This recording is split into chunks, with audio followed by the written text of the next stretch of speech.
Mario sports games have played a much more significant role in the average person's life than you or I could have ever imagined. From golf to basketball, baseball to soccer, or football, they've brought a unique twist to every console that they've appeared on. Whether you played solo or with friends, there was always enough content to keep you busy for hours. I grew up a huge fan of sports games in general. However, Mario sports games always did things on a bigger scale. The RPG elements in Mario Golf, building your dream team in Superstar Baseball, or delivering the perfect pass in Strikers, it all added this extra layer, taking everything good about sports games at the time and amplifying it. Yet at some point, I just stopped being thrilled about new releases. And I can't help but feel like this was partly brought on by Nintendo's recent track record with the past few Switch releases. And now, standing at what feels like the inevitable end of a golden era and looking back, instead of simply screaming into the void, I thought maybe you'd want to come on a journey with me through the highs and lows of the Mario sports series, taking a look at each game and trying to see if we can pinpoint exactly where and how these games began to slowly lose their magic. Starting with the first console that would bring this series to life, the NES. From the 2022 release of Mario Strikers Battle League, we can trace a direct line back to Nintendo's 1983 release of Baseball. You see, ideally, Baseball was going to be the beginning of Nintendo's very own sports franchise, where they would simply name games after their respective sport, kind of like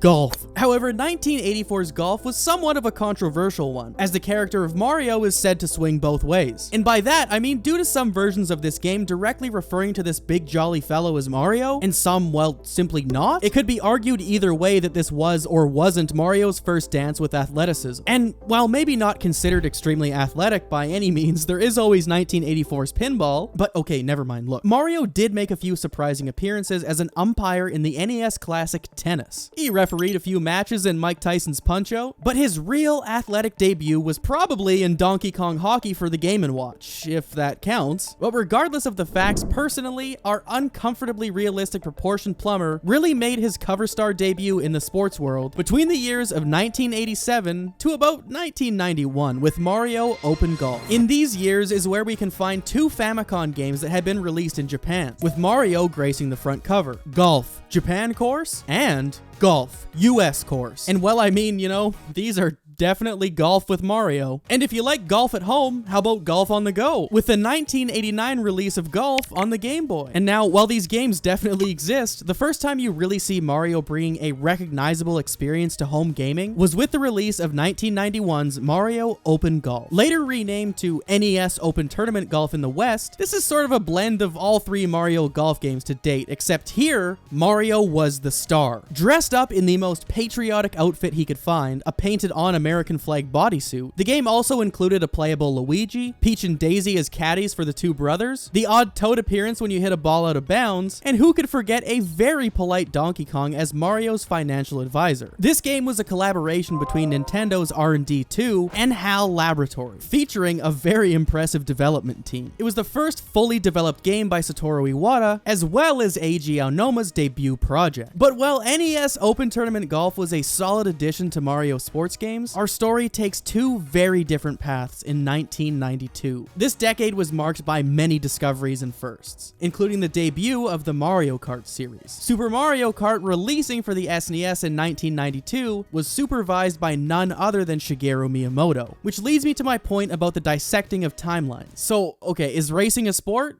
Yes, I'm not going to argue with you there. Is it the most successful sports game in the entire Mario series? Without a doubt, yeah. But I still wouldn't consider this a Mario Sports Series game, and that all comes down to this man. The Mario Sports Series is a genre that Nintendo does not waste resources on themselves, but rather hands off to third-party development studios. Some you might be familiar with are HAL Laboratory, Next Level Games, or Camelot Software Planning. So as we dive deeper into the evolution of Mario sports games, just without Mario Kart, because, you know, Mario Kart, Mario Sport. But look, just because drag racing with your buddies isn't on the menu for tonight's discussion, how about taking on the role of a preschool teacher? Maybe teaching your friends to type? Sounds weird, right? Well, welcome to Mario's world in the 90s. Mario tried his hand at painting, and he even dabbled in a bit of time travel. And from these adventures alone, you can sort of start to understand Nintendo's strategy here. They were open to letting Mario try anything once, and why wouldn't they? As the sun was setting on the NES, the Super Nintendo was racing past Sega in the console wars, dropping hit games left and right. Add in the Game Boy's handheld supremacy and the imminent arrival of the N64, things were skyrocketing for Nintendo. Plus, it was a promising time for the budding Mario sports fandom. But in the grand scheme of things, these milestones seem small compared to the big reveal on the horizon. Nintendo's biggest announcement yet, the Virtual Boy.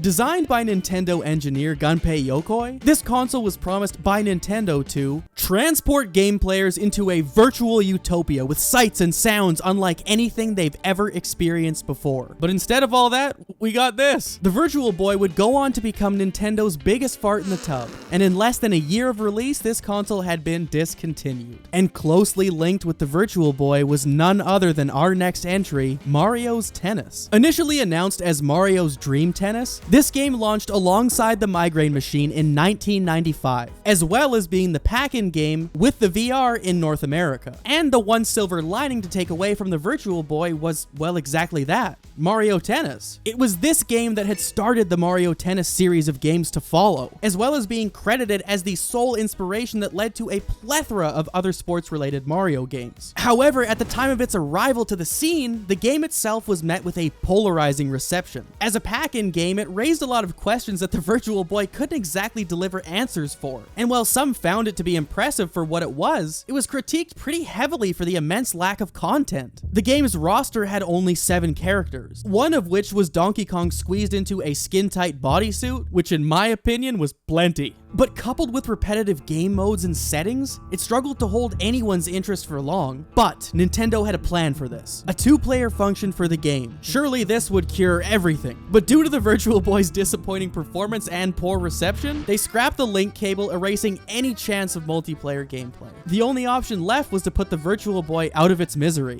Yet, before the dust could even settle, the brand new shiny N64 took center stage. But the N64 launch didn't quite hit the mark for Nintendo, largely because the Sony PlayStation had a year's head start and already had twice as many users opting for its disc-based console over the N64's cartridge system. But despite all of the challenges, the data didn't lie. Super Mario 64 and Mario Kart 64 were huge successes. Therefore, there was only one solution, and it was now more clear than ever before. Nintendo needed more Mario, and they needed a lot of it fast. So, with the plan in place, Nintendo began to reach out to third parties to help them bring Mario in mass to the console. This led to decisions like the Mario Party franchise being handed off to Hudson Soft, and other Mario sports titles being passed to the good folks down at Camelot Software Planning, hashing out a deal with Camelot to develop 4 new sports titles for the N64 and Game Boy. And so, in the summer of '99, Camelot delivered their first Nintendo title, Mario Golf, inspired by their own hit game, Hot Shots Golf. And exactly as it sounds, this was a game that allowed you to golf with Mario. The game was packed with charm and stuck to the classic golf formula, receiving a warm reception from fans of the Mario sports series. Even today, looking back at this game, there's still aspects that hold up 24 years later. A bright and bold color palette complemented by over and above attention to detail, like the tee flying up when you're smacking balls on the green. Not to mention, we've got quite a collection of all of our favorite Nintendo mascots here, as well as characters that Nintendo and Camelot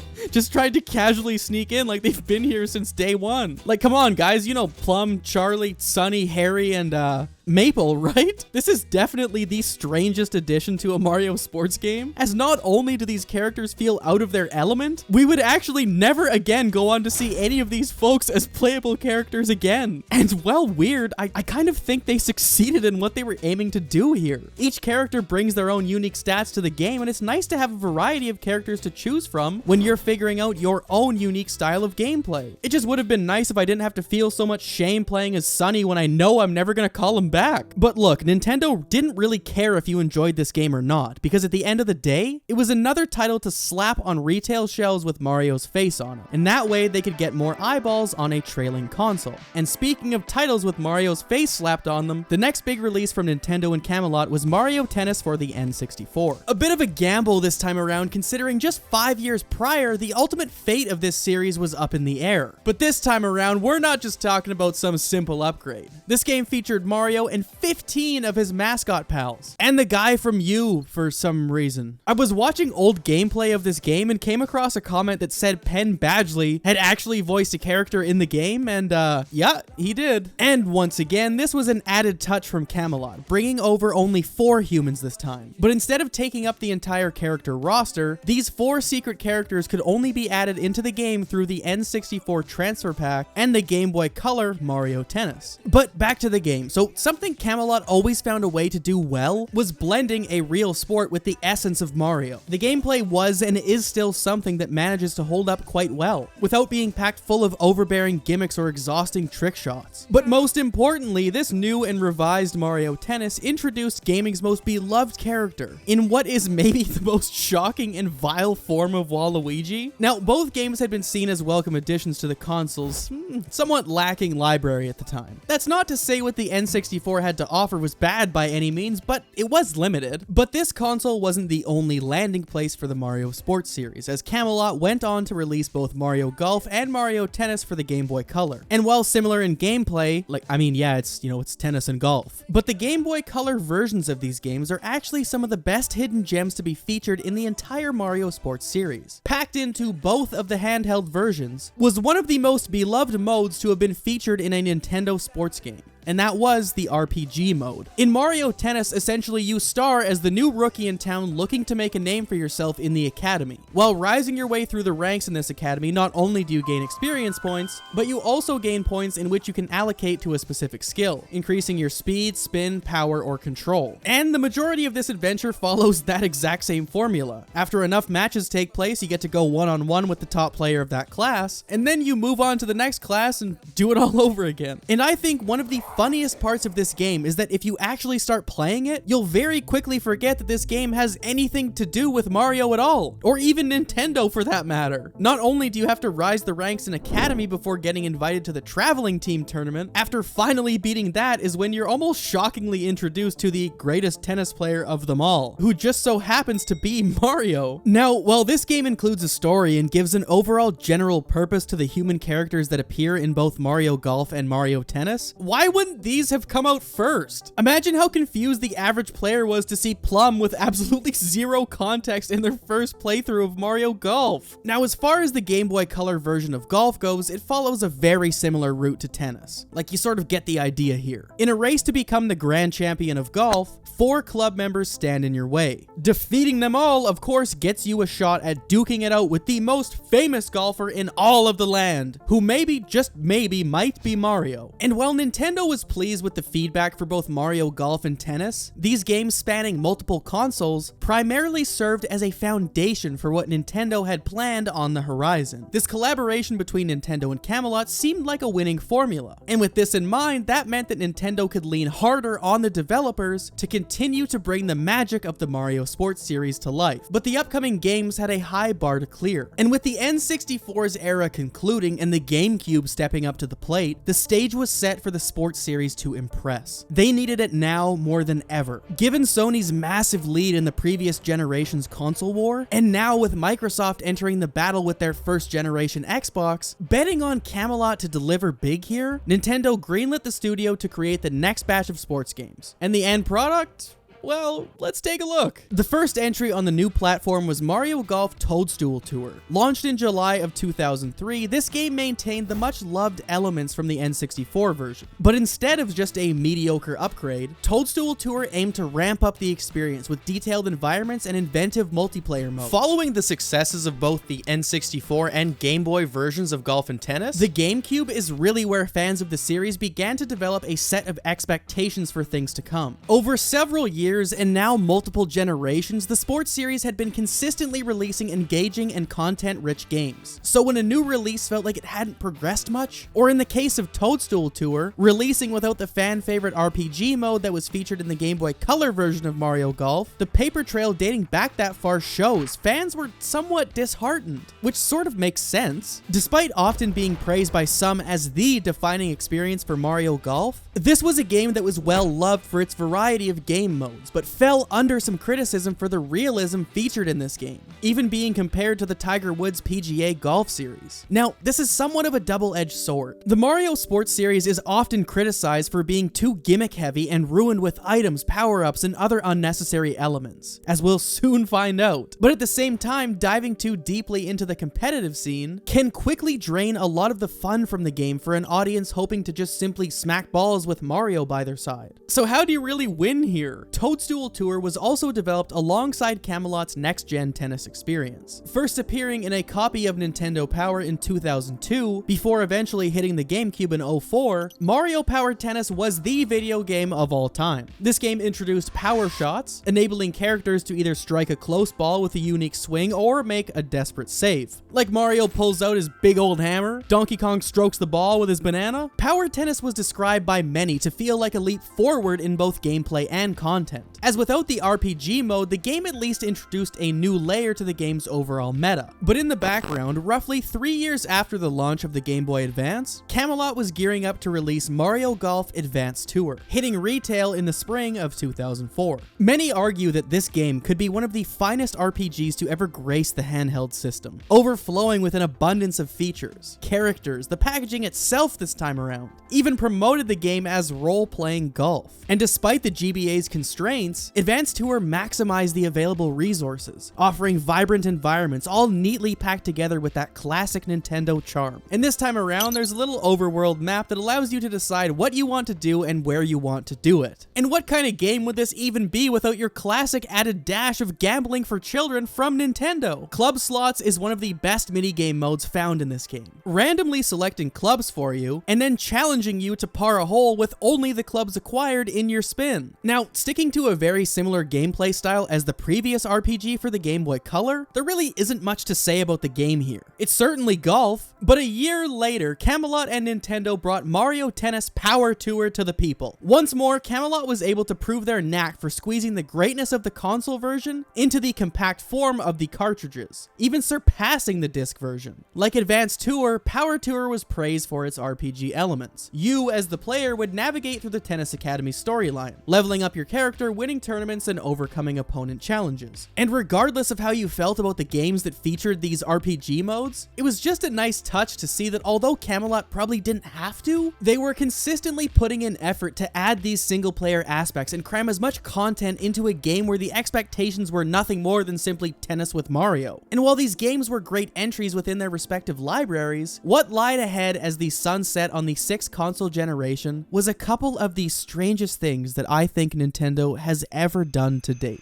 Starting in 2005, EA proposed to Nintendo to sprinkle a few of their characters into a couple of their games pre-launch as a console-exclusive bonus. Now, Nintendo weirdly enough gave the green light and let EA incorporate the characters of Mario, Luigi, and Peach. And personally, I don't think I'll ever find something more unsettling than seeing a character select screen with LeBron James or like Shaq on one side, and maybe the 3 worst angles of Nintendo characters I've ever seen. But in the case that that's not enough for you, SSX On Tour for the GameCube also features that same trio. And while being absolutely hilarious, the character models just do not blend in well with the environment at all. It reminds me of when Nickelodeon did that MLB The Show game, and every character looks like they're just begging to be euthanized. Now, overall, I do not want to sit here and just criticize this in any way, because it's so amusing, and honestly, I'd love to see more crossovers in the present era. Just probably not with EA ever again. Now, 2005 was not only the year of comical character models, but it was also the year we were graced with an iconic game on the GameCube. That's right, baby, I'm talking about Konami's Dance Dance Revolution Mario Mix. Now, is this really a sports game? I don't know, kinda, but Mario is most likely extremely out of breath and sweaty, so I'm gonna classify this as a sports game for the time being. The game put a new spin on the classic DDR formula, where you step into the shoes of either Mario or Luigi, and embark on a fairly simple story, all while playing rhythm-based mini-games along the way. This isn't really a game that's gonna have you like dripping sweat clinging to the handles of your arcade machine, but if you're a fan of Nintendo's discography, I mean, it's alright. If nothing else, you've got yourself hours of watching Mario hitting some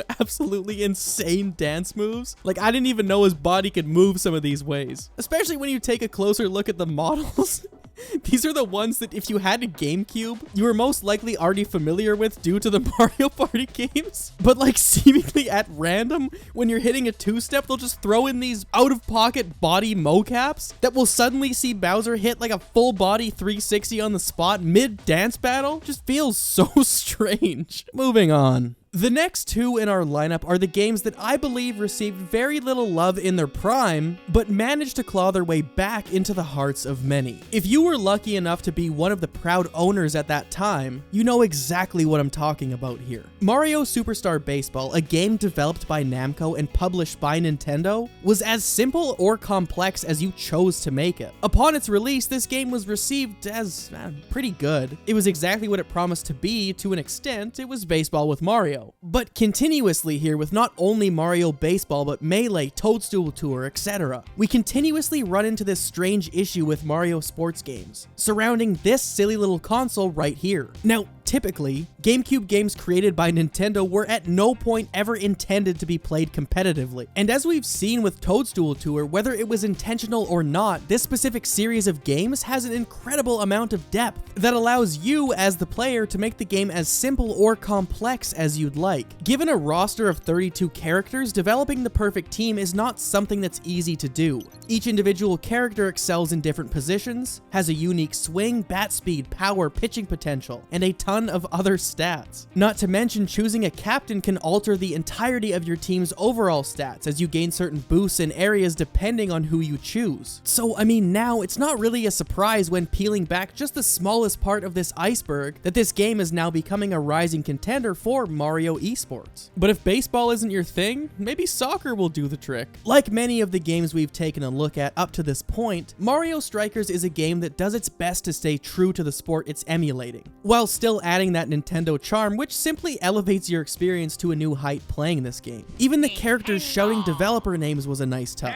Super Mario Strikers, developed by Next Level Games, surprised many with its overly aggressive gameplay tone that included headbutting your opponent into an electric fence. Strikers was a breath of fresh air in a catalog of games. It was something that we didn't even realize was missing until we had it. Full contact soccer, a plethora of items, super strikes, everything about this game just seems a little more serious than the rest. From the grungy environments to the competitive glares on the character select screen. This was uncharted territory for the series, and I loved every minute of it. I've always felt like these two games underperforming just goes to show how truly slept on the GameCube actually was. Despite being one of the worst selling consoles for Nintendo at the time, this generation is now the most beloved and most heavily sought after. But on the horizon was a fate that would ultimately change the trajectory of the Mario Sports series forever. A true turning point in our story thus far. Nintendo's next long-awaited console was of course none other than everyone's favorite, the Wii. And of course, packed tightly in every console that was shipped, in the majority of regions, came Wii Sports, a collection of 5 sports games that was designed to get you into action fresh out of the box. And if you remember Wii Sports anything like the way that I remember it, you're probably wondering, well, how is this a bad thing for the Nintendo Sports series? Both Wii Sports and Resort are some of the best pick up and play games available to this day. And that's exactly where the problem arises. The Wii didn't need mascot support anymore. That's not to say that there isn't some great Mario games on the Wii. Some of my all-time favorites landed on this console. But this time around, the Wii wasn't solely reliant on Mario to drive sales. The Wii's main focus was making you the main character, as the motion controls were now the driving factor for sales. And with Wii Sports leading the charge, Nintendo had opted to shelf Old Reliable, leaving a 7-year gap before the next entry in the golf or tennis series. However, this also opened the opportunity for Nintendo to reintroduce some of the lesser selling sports, but this time to an entirely new audience that the Wii had managed to attract. Now, in 2007, we saw the first entry into the Mario Sports series on the Wii, but a year earlier, one of the most peculiar releases in the sports series had debuted, with Mario Hoops 3-on-3. This is a game that for some reason seems to fall under everyone's radar, and I don't really blame them for not knowing about it. What made this release as strange as it was is that it was developed developed by Square Enix, a company renowned for games like Dragon Quest, Final Fantasy, and Kingdom Hearts. Not exactly known for dabbling in the sports genre. This title, which at first seemed like a strange mix, ended up being a game that I spent so many hours on as a kid. Basketball on the DS in theory should be weird, but somehow the controls here were effortlessly fluid, that even the simplest of actions actually became enjoyable when playing the game. With your stylus, you could dribble the ball, steal the ball, shoot the ball, juke, block, gritty, in that order. Square found a way to put their own unique twist on things, and alongside a selection of the best Mario characters, you've now also got Final Fantasy characters in the mix. I was almost surprised to see a lot of negative feedback for this game in my search online, which is strange, because I really have nothing but fond memories surrounding it. If you've ever played this game, please leave a comment and let me know if I'm like nostalgia blind here, or if this game actually held up. But let's get back to the Wii.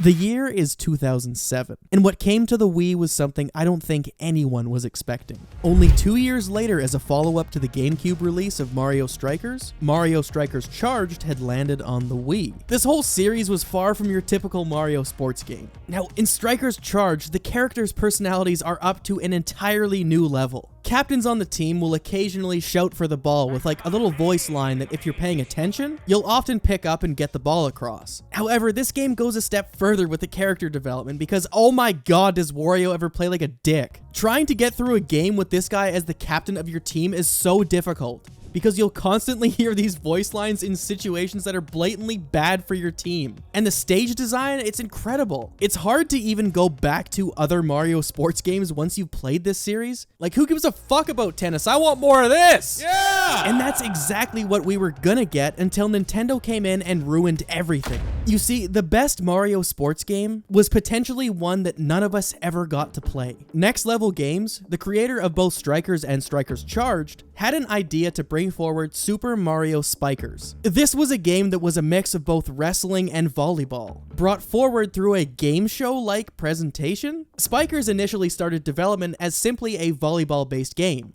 being titled Mario Volleyball. However, as development progressed, the team decided to implement mechanics based upon wrestling. Next Level Games tried to combine its knowledge from developing Strikers with the company's newly gained abilities from working on a cancelled WWE game. And although we have some animations and stages to go off of, the gameplay for this game is ultimately a mystery. However, we do know that upon seeing it, Nintendo deemed that the violence was too realistic compared to other games. Therefore, production ceased in 2007. This was something that at the time never really made much noise. And perhaps that's because in the shadows, Nintendo was preparing to drop their biggest bomb yet. Once sworn enemies, now working together, Sega and Nintendo had grown quite close beginning in the early 2000s when Sega made their transition to a third-party developer. And this found friendship meant that we were now about to have the longtime rivalry of Mario and Sonic settled at the Olympic Games, which on paper seemed like a great idea, and in terms of dollars generated, this was one of the biggest smash hits of the sports series we've ever seen. With the combined sales between the Wii and 3DS, this game went on to surpass more than 10 million copies sold. This was a game that was a collection of 24 events, all based on the Olympic Games, which that year happened to be hosted in Beijing. Taking the role of either Nintendo or Sega characters and using the Wiimote to complete actions, when playing circuits, this game played like a round of Mario Party, just, without the board. Some aspects of this game were absolutely terrific and others, well, weren't at all. And unfortunately, whether this game had the best gameplay or not, it was never really a concern of either Nintendo nor Sega, as the incredible sales numbers were enough to strike a long-term deal between the two companies, agreeing to bring the franchise to every summer and winter Olympics over the next 9 years. Oh, lucky us. This locked-in deal was something that,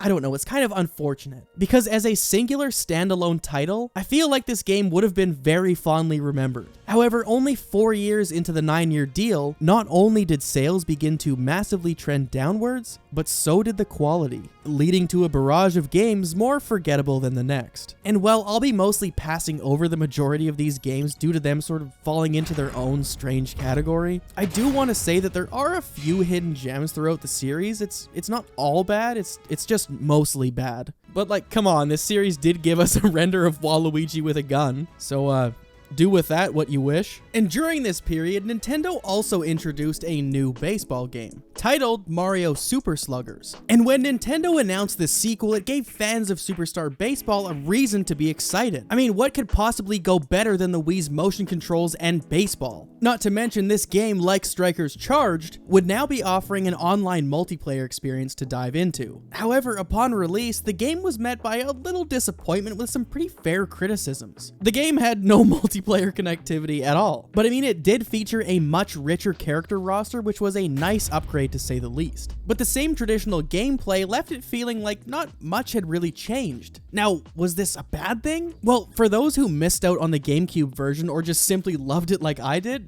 not at all. If we put these games side by side, we've essentially got a visually upgraded copy with the same traditional baseball gameplay. That doesn't mean it was any less fun, and I grew up with the Wii version, so it's hard to say anything negative about this game, but I do understand where people are coming from. The motion controls themselves, rather than the same fluidity you get from a game like, Wii Sports Baseball, instead here you're sort of forced to use these like almost snap flick controls, leaving the game to feel almost like more of a port than a fresh Wii revamp. And if you had opted to get Sluggers or Charged versus the original GameCube release, you would probably think the lesser of the GameCube version. I mean, obviously they were just sharper remasters. But after the Olympic game franchise began to fall brick by brick, with each new release that followed, it still did sort of feel like we were on a downward trend in terms of quality. Almost like these games were not being given a rightful chance to one-up the games that came before them. And if you can't beat them, you might as well join them, right? In 2009, rather than taking the Mario Power Tennis that we had and giving it a quick little spit shine to release as a standalone title, Nintendo decided to invite Camelot back once again to assist with a Wii port of the GameCube game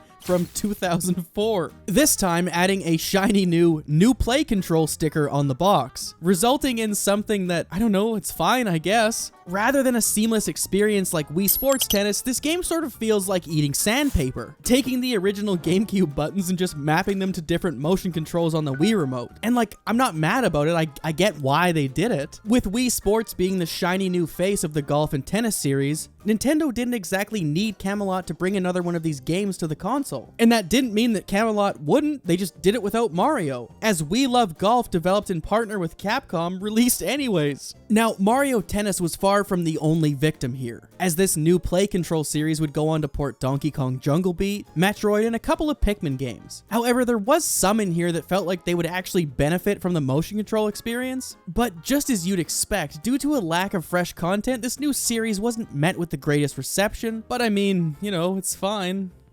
But if you're gonna put Mario Tennis on the Wii, why don't you just put Mario Tennis on the Wii? 2011 would deliver what could potentially be seen as the most polarizing game in the entire sports series. Teaming up with Square Enix, Mario Sports Mix offered a mix of 4 sports: basketball, hockey, volleyball, and dodgeball. This is one of those games that definitely released in 2011. After Super Sluggers, I mean, you could almost see the world of Mario Sports beginning to slope downwards with the lag in releases. It felt like we had hit this awkward stage in exactly what was going on here. Mario Sports Mix sort of clocks in as a third wheel to the sports series. Like on a console that has Wii Sports, Sports Resort, Mario Party, as well as a plethora of other sports minigames in the Olympic series. Aside from playing this with a group of friends for something, I don't know, fresh to get into, this game just didn't serve a huge purpose on the console. It's almost always the recipe with these multi-sports games that rather than getting one good, rich experience, spending time between 4 different sports leaves you with 4 experiences that are alright, I guess, for like an hour. And that's not to say that the game is bad, but I just don't look back on it with fond memories. Sports Mix sort of served as like the final straw that would break the camel's back here, as this released right before we would see this series take a nosedive directly into the toilet. But while fans like myself were still rolling around in the filth of what this series had become, Camelot wasted no time announcing that a new iteration of Mario Tennis was now under development. This time, a handheld experience for the 3DS would be making its way to us. And just when you got your hopes up, Camelot ran in there with their bare hand blazing and slapped those nuts of yours. Immediately, players were met with a wave of disillusionment. Now, whether or not this was due to expectations being set by players who had been longing for a classic RPG experience is sort of up for debate. But like at the same time, Camelot, you set the expectations by making the greatest single player experience of all time. You can't just get rid of them and then play the victim. The once feature-rich RPG game that everybody had grown to love was now stripped down to the bare minimum. Which, I mean, wasn't terrible, right? It was still tennis, just with a lot more disappointment. The way that this game handled items and collectibles was also something that I found a lot of complaints about. Not allowing the majority of playable characters to even be customized was a huge letdown in itself. And to make matters worse, the most advanced customization you could achieve was solely with Mii characters. Meaning if you wanted to upgrade a Mario character that you had grown familiar with, you were now on the outside looking in. Mario Tennis Open wasn't quite the triumphant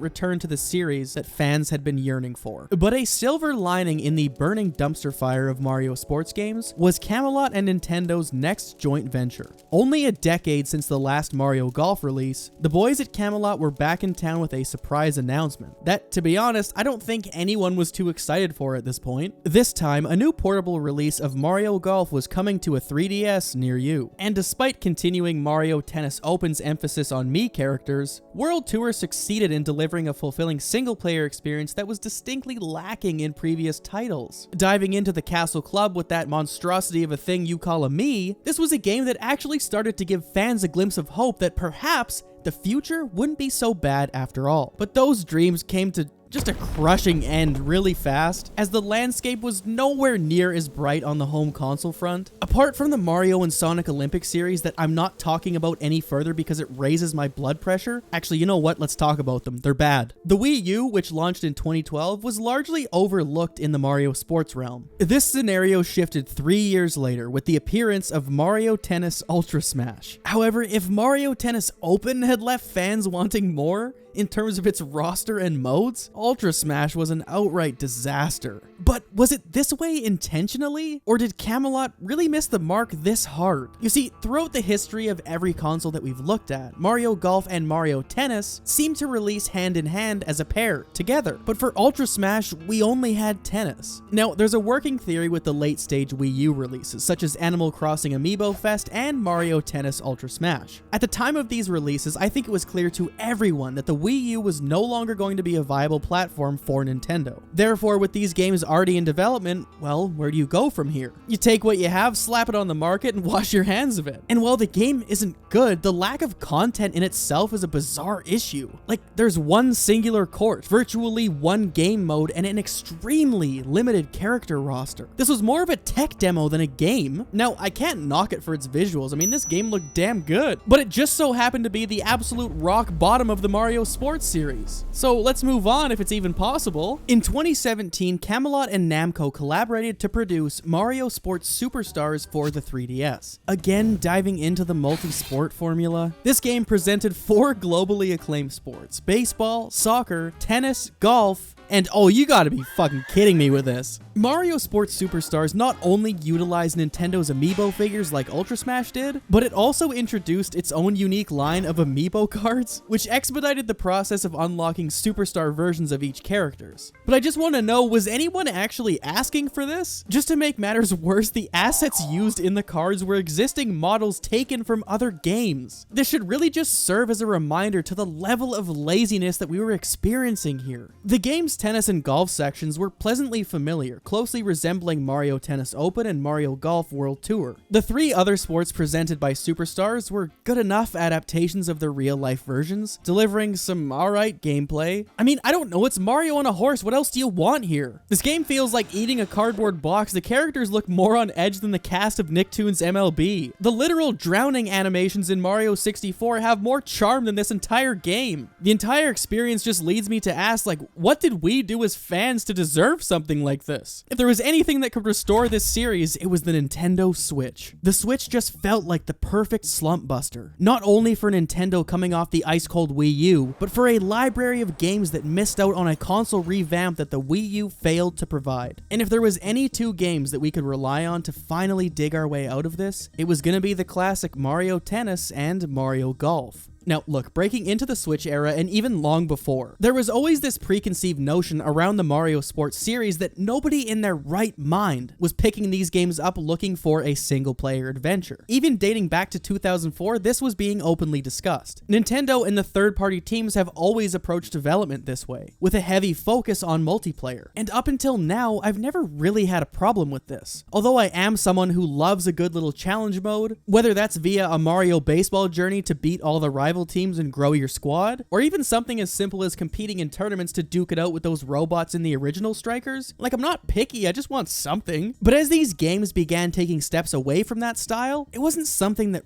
upset me too much. But the looming problem that seems to be standing over the Nintendo Switch era of games is that the online multiplayer has become the only priority that we see in these games, which in turn has constantly left other areas to pay the price that prioritizing that online multiplayer costs. And a game that paid that price was none other than 2018's Mario Tennis Aces. Visually stunning with what is an obvious step up in gameplay from Ultra Smash, this game is far from what I would consider to be a bad game, especially if we're talking Mario Sports here, not by a long shot. The only disappointing part here is that it almost feels as if Mario Tennis Aces found a different and new way to fail. Once you've completed the fun but rather quick adventure mode that offers not only tennis matches but arcade-like minigames, there isn't much waiting for you beyond online tournaments or general multiplayer. The offline tournaments, compared to games like Mario Power Tennis, are quite a letdown. There's no big prize like unlocking characters or unique stages. Instead, the reward is just like a half-hearted pat on the back. Now, I don't want to sit here and just list all of the negatives. There's a lot of positives to be brought to light here. If nothing else, this game's fun. When was the last time that we could even say that about a Mario sports game? So, if you're a person who has friends and actually has been outside in the last few years, this is probably a game that you'll enjoy. Once you've completed what there is to complete, there isn't really much to keep you here. Then came the 2021 Camelot collaboration, presenting us with a new entry in the Mario Golf series. But this game suffered even more from a lack of content compared to Mario Tennis. Launching with a total of 6 golf courses, 4 of which were locked from the get-go, being greeted by 2 courses was not the best look. And of course, this game fell under some heavy criticism immediately. Although unlike Aces, this at least gave you something to strive towards, I guess. And while the game did add more courses via updates, the only unlockable items were additional golf clubs, since characters were just given out for free as DLC. The adventure mode, upon first glance, seems like a promising way to start off here. Greeted by a somewhat open world experience, your character levels up and you get to dabble in some new gear. However, as quickly as that excitement takes you over, it leaves almost faster, once you realize that this mode is just nothing more than a glorified tutorial that aims to show off everything that's featured here for you, therefore losing its charm pretty quickly and almost feeling like more of a burden to get through rather than a joy like the old RPG styled games. Both speed and battle golf are kind of cool, I'll give them that. Nintendo's approach seemed to be pushing out games quickly only to build upon them with these later updates. And even though these updates were free, this trend in game development is concerning to say the least. It's as if games are being released incomplete, only to justify their hefty price tags once the post-launch updates have arrived and the player base has already disappeared. Therefore, when I heard that one of my all-time favorites would be hitting the Switch, I genuinely didn't care. And upon purchasing it secondhand, the game suffers the exact same issues common in all the others. But the way that I see these games, they're the same caliber or potentially less than the majority of free-to-play games, which feels so disappointing to say out loud, but can you blame me at this point? We're long past the point where things like these are happening as accidents, or games can be classified as one bad apple in a great series. Given the pattern that we've seen on the Switch and even for years prior, everything taking place is based on very deliberate decisions from Nintendo's part. The bizarre live service model is simply a system that the core fans are not responding well to. The casual fans like myself are almost always at least slightly disappointed, and even the more hardcore competitive fans, who are solely in these games for the multiplayer experience, are now opting for net play via Dolphin and taking alternative routes just to get their sports fix. And I think what adds so much frustration here from me is that we know Nintendo has the means to bring a terrific Mario soccer game to life here, but these games in general are just simply missing the mark from the standard that they once held themselves to. If you would have handed me Strikers and told me it sported a $0 price tag and a monthly battle pass, I wouldn't have been surprised at all. The recent series of games at least feels inspired by the free-to-play design, and if Nintendo continues pushing slimmer and slimmer sports games, this is really the only way that would make this fair on each end. But in contrast to that, fans of the sports series are coming into these games expecting a complete experience out the gate. Therefore, there is risk for Nintendo on both sides of this coin. However, in reality, the final piece of salt in this wound is that these games are continuously hitting ridiculously high sales numbers, despite the immense lack of content. So a switch to a free-to-play strategy would never happen. But at the very least, some form of change is in order for the sports series to regain the magic it once had.